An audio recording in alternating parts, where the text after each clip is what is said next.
Alors, qu'est-ce qui a retenu notre attention cette semaine? C'est PayPal qui a eu de bons résultats et c'était, vous savez, la semaine passée, c'était un point technique là, important que je saurais présenter, mais il y a encore mieux que ça. PayPal a annoncé qu'ils faisaient le rachat des actions. Je crois qu'il y a 15 milliards en argent qu'ils vont faire le rachat d'actions. Alors, moi, le message que j'aime dans ce rachat d'actions-là, c'est que le rachat se fait, voyez-vous, dans un bon marché. Et là, je vais aller vous montrer. PayPal a fait 300 $ et là, il rachète là, dans des actions quand le titre est sous 100 $. Alors, c'est merveilleux. Ça, en tout cas, pour moi, ça démontre un conseil d'administration, des gestionnaires qui sont là quand même, qui sont préoccupés, oui, qui se préoccupent aussi de l'entreprise. Puis, quand tu dis, mon action, selon eux, le titre de PayPal n'est pas assez cher. Selon eux, il vaut plus que ça. Alors, ils prennent de la liquidité puis ils vont aller faire des rachats d'actions. Alors, je trouve que c'est une belle marque de confiance là, qu'on doit donner aux gestionnaires là, de PayPal. Aussi, il est apparu cette semaine les 5 gros titres là, de, vous savez, pas Facebook, mais Meta Platform, Amazon, Apple, Netflix et Google. Ils ont sorti le cash versus les dettes. Ce que je constate là présentement quand je revois ces 5 entreprises-là, c'est que Meta Platform, ils développent une entreprise, ils développent sont sur Internet, alors il n'y a pas de produits, ils ne produisent pas de produits. Amazon est un intermédiaire, Google aussi, c'est sur Internet. Alors on voit que, voyez-vous, dans le Netflix, il doit mettre un peu plus de capital parce qu'il produit des films et alors c'est une structure qui est différente. Puis Apple a toujours bien fait, là, ça a toujours été bien géré. Alors, fait que c'était un peu le petit commentaire que je voulais vous faire, là, que ces entreprises-là, ils ont du cash. Mais en même temps, est apparue une étude qui disait que présentement, la croissance de ces entreprises-là, de Facebook, les autres ils l'appellent Facebook, Amazon, Apple, Netflix et Google, la croissance a diminué. Alors, fait que c'est parce que la croissance dans le marché boursier, c'est le nerf de la guerre. Okay? Alors, il faut que les compagnies aillent en croissance. Alors, on va voir les ratios là, vont se réajuster. Alors, c'est une des premières fois là, depuis presque 20 ans que la croissance commence à être inférieure là, pour ces grandes entreprises-là. Alors, la croissance, c'est important et on voit que présentement, il y a une diminution. Alors, on peut s'attendre à peut-être que les ratios cours-bénéfices redeviennent, disons, à la normale. Alors maintenant, allons voir que nous réserve cette semaine. Alors, cette semaine, sur le marché canadien, on a entre autres Metro, Canadian Tire et Emera. Sur le marché américain, on a Barrick Gold, qui se transige aussi sur le marché canadien. Alors ça, c'est lundi. Mardi, on a Coinbase. Ensuite, j'ai Chrono, qui est sur le marché canadien aussi. Il y a Plug, mais Plug, je ne l'analyserai pas, mais Plug, c'est un souvenir, ce titre-là. 30 cents. Quand on a l'achat, là, écoutez, c'était phénoménal. 30 cents à 11 $. Alors, ça a été... j'ai toujours un petit clin d'œil sur Plug. Ensuite, on a, mercredi, on a Walt Disney. Et ces titres-là, on va les voir dans la section C'est juste du technique. On a Ballard qui est là. Ensuite, alors, en gros, c'est un peu là, le survol qu'on va faire au niveau technique tout à l'heure. Alors maintenant, allons voir les indices et aussi, on va jumeler, cette semaine, on va mettre l'or, le pétrole et le bitcoin dans les indices. Alors, sur le marché américain, on a quand même eu une très belle semaine. Vous savez que présentement, on est coincé entre une résistance autour de 33 000, puis j'ai un très bon support à 29 500. Et je vous mentionnais la semaine dernière que les deux prochaines semaines étaient, au niveau de l'astrologie boursière, étaient un petit peu plus fragile, un peu plus... Il faut passer à travers. C'est pas compliqué, il faut passer à travers si on va être capable d'aller tester ici, là, ma résistance à 34 000. Alors, c'est un peu ça, là, présentement, qu'on a sur le Dow Jones. Nos indicateurs sont quand même tous en surachat. Alors, fait qu'il faut passer à travers la semaine qui s'annonce. Pour ce qui est du BTC, ben voyez-vous, c'est pas nécessairement facile, hein. Alors, fait que là, si je traçais ici un petit couloir, ben c'est un petit couloir haussier qui pourrait devenir problématique avec le BTC, la moyenne mobile 200 jours, elle est baissière. Alors, faut être, c'est pas gagné du tout avec la crypto. Pour ce qui est de l'or, ben voyez-vous, le 1800 l'once est assez difficile à aller percer. Puis ici, là, voyez-vous, j'ai une résistance là. J'ai une moyenne mobile 200 jours qui est baissière. Ben, vous savez, moyenne mobile 200 jours, souvent, ça va nous freiner, ça nous empêche d'aller plus loin. Alors, pour l'instant, voyez-vous, là, ce qui s'est passé jeudi, la hausse, vendredi, la baisse, c'est pas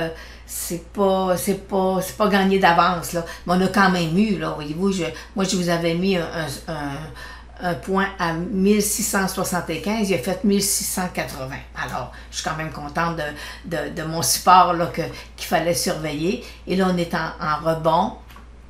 Mais tant et aussi longtemps qu'on est sous une moyenne mobile 200 jours, on parle de rebond. On ne parle pas de renversement de tendance. Et le pétrole. Et le pétrole a cassé sa moyenne mobile 200 jours. Alors, fait que là, moi, présentement, ce que je surveille, c'est que possiblement que l'on est en repli. La cassure, ça a été quand même là, plusieurs semaines là, à venir valser autour de la moyenne mobile 200 jours. Alors moi, et avec la technique point de figure, je suis baissière sur le pétrole. Alors fait que on le laisse descendre. Et aussi, ce que j'aimerais mentionner, c'est que on a beaucoup de titres. J'ai plusieurs titres dans le secteur pétrolier qui avaient atteint des cibles haussières avec la technique point de figure, que depuis 2 mois là, que je voyais qu'ils ne voulaient pas aller plus haut, ils faisaient des bas et ils faisaient des replis, ça remontait, mais jamais aussi haut. Alors, malheureusement, on a plusieurs titres dans le secteur pétrolier qui affichent des cibles à la baisse avec la technique point de figure. Alors, fait que je dois me fier à mon analyse. Vous savez, c'est important quand on fait de l'analyse technique, on veut s'y fier. Alors moi, à un moment donné, j'ai dit, OK, les cibles sont atteintes, c'est la prudence, mettez-vous des stops. Et là, voyez-vous, présentement, le pétrole nous confirme qu'effectivement, on devrait avoir un repli sur les titres pétroliers. Alors, est-ce que c'est négatif? Pour moi, non. Écoutez, moi, je suis contente là, que nos cibles là, ont été atteintes. Il y a des titres qui ont fait du 500, 800, 1000% là, dans le secteur pétrolier. Et là, à un moment donné, tu te dis, ben écoutez, il faut que je ramasse mon gain. C'est sain de ramasser ces gains-là. Il faut que lorsqu'on a une croissance, il faut se récompenser aussi. OK? Parce que se récompenser de l'analyse qu'on a faite, là, on est fier, on est content et c'est agréable. Là. Plutôt que d'attendre et de voir le titre qui redescend, puis là, tu tombes dans une espèce de moment de mécontentement, puis là, tu dis, non, c'est pas ça, là. Tu viens de faire un beau gain, et là, à un moment donné, il faut ramasser un peu de gains, là. Il faut diminuer nos risques aussi, puis il faut voir nos portefeuilles s'apprécier. Alors, voyez-vous, fait que là, la baisse sur le pétrole, ben moi, je me dis, bon, ben ça fait partie de la game. On avait eu quand même une belle appréciation. Et là, après ça, ben d'ici quelques mois, ben ça va recommencer, puis on va avoir des titres qui vont s'accumuler, puis après ça, la roue va repartir, là. Tu sais, ça fait qu'on ne verra pas le pétrole à 40 $ le baril. Selon moi, je pense pas, là. Techniquement parlant, en tout cas pour l'instant, c'est pas ça que je vois. Alors, fait que c'est les gens qui ont vendu, qui ont fait les prises de profit, qui voient le pétrole descendre, ils ont une satisfaction personnelle de dire, ah, mon analyse était bonne. J'ai fait du beau gain et là maintenant, je me retire et je conserve mon gain. Puis ça ne veut pas nécessairement dire qu'ils vont aller investir immédiatement dans un autre titre, là. Vous savez, des fois, d'avoir dans un portefeuille, tu peux avoir des fois juste 3 titres. Mais 3 titres qui performent bien, puis le reste est en liquidité.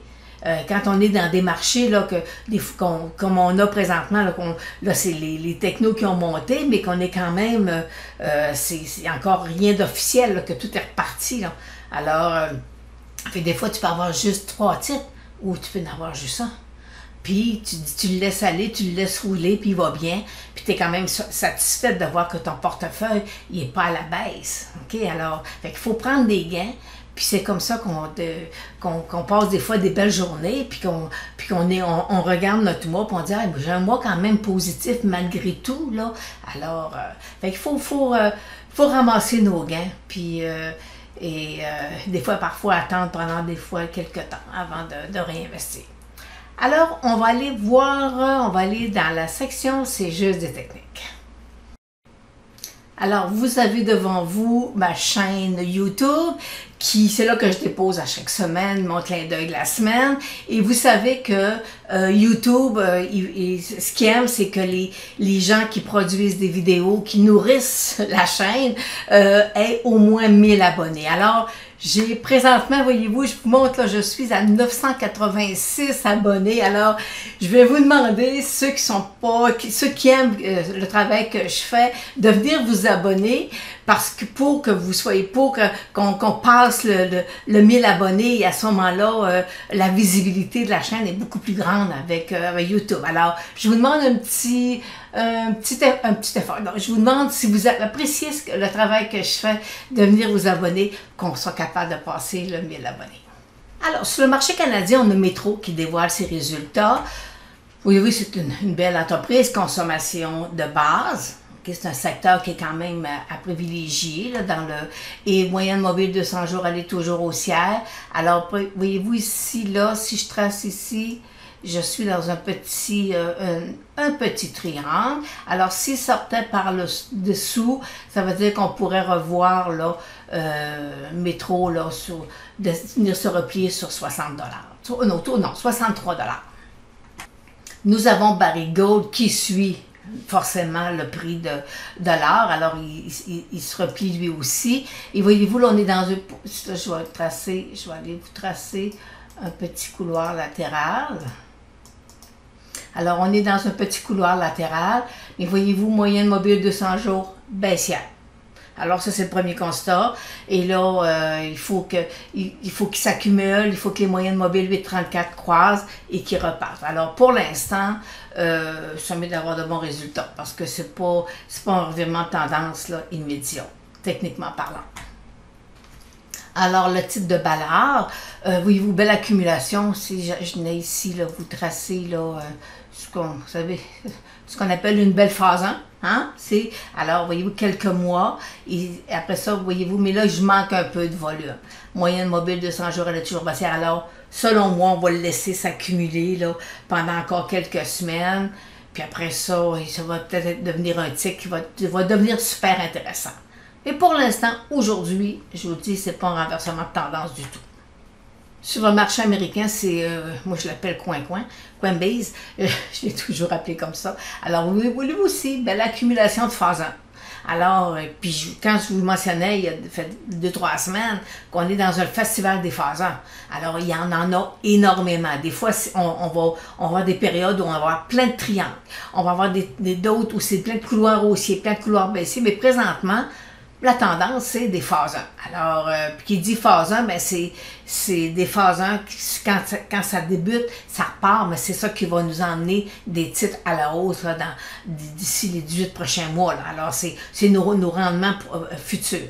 Alors pour l'instant, moyenne mobile 200 jours. Puis voyez-vous, regardez, la moyenne mobile ici, là, elle est coupée. C'est parce que c'est un jeune titre. Alors, c'est petit, là. C'est parti de 300 $, descendu sous 50. Là. Alors, parfois, si tu dis, ouais, OK, des nouvelles émissions, c'est pas, des fois, c'est l'évaluation que le marché fait était trop grande. Alors, pour l'instant, on le laisse s'accumuler. On va le laisser, venir tester sa moyenne mobile 200 jours, mais pour l'instant, c'est un titre pour trader seulement. Chronos, voyez-vous, on est dans le cannabis, alors, et on voit là que, voyez-vous, un moyenne mobile de 100 jours, elle commence à vouloir s'aplatir.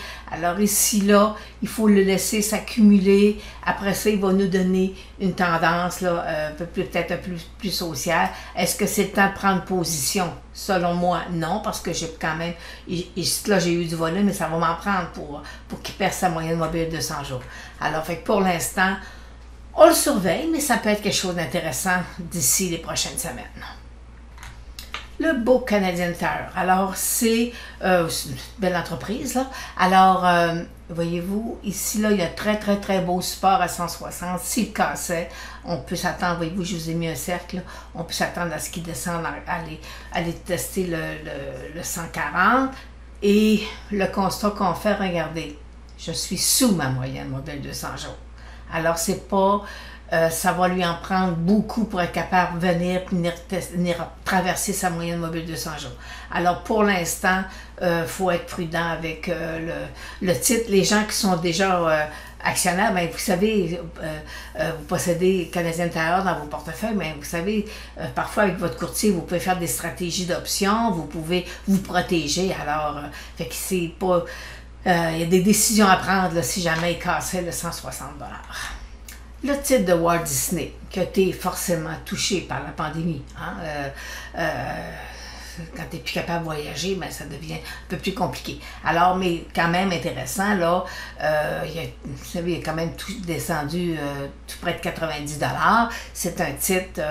c'est un titre qui fait partie de l'indice du Dow Jones.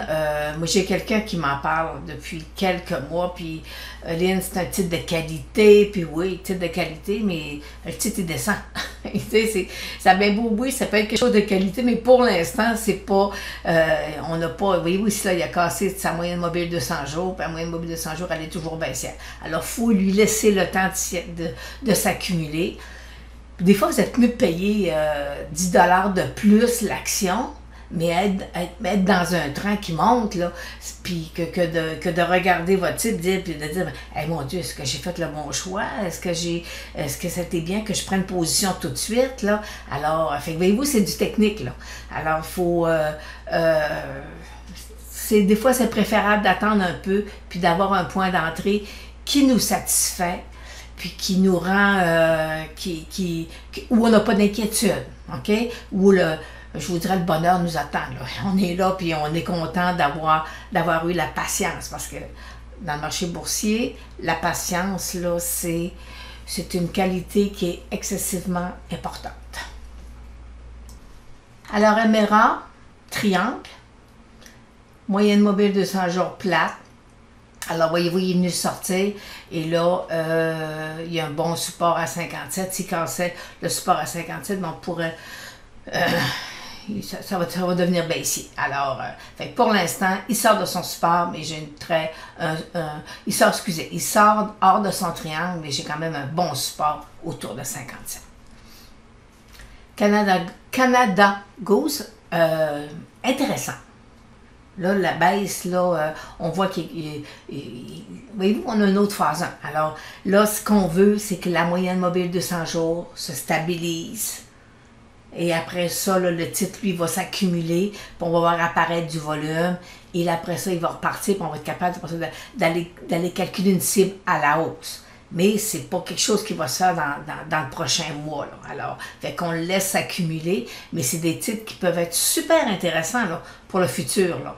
Alors, parce que ça a descendu, mais à un moment donné, ça va remonter. Là. Alors, fait que c'est d'un titre qu'on va surveiller, qui peut devenir super intéressant. Mais est-ce que c'est un point d'entrée aujourd'hui? Selon moi, non, avec la technique point de figure, c'est pas un point d'entrée.